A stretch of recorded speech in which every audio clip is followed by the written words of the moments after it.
इसको पूछ रहा हूँ कि नमाज़े जनाज़े में कितनी रकात होती है? नमाज़े जनाज़े में कोई रकात नहीं होती है।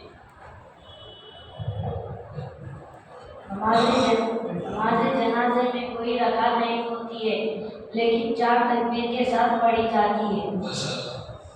नमाज़े जनाज़ा में जो 4 तकबीर होते हैं, पहले तकबीर के बाद हाथ बांधना है, हाथ छोड़ना है? हाथ बांध के रखना है। हाथ बांध के रखना मुकम्मल हाथ से। हम क्या दुआ पढ़ना है उसके बाद? सलाम। सलाम।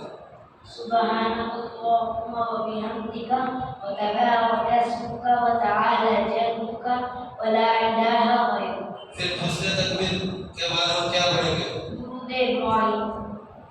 थोड़ा पढ़ के सुनाओ। अल्लाहुम्मा सल्ली अला मुहम्मद व अला आलि मुहम्मद कमा आखिर तक पढ़ेंगे। तीसरे तकबीर के बाद क्या पढ़ेंगे? जनाजे की दुआ।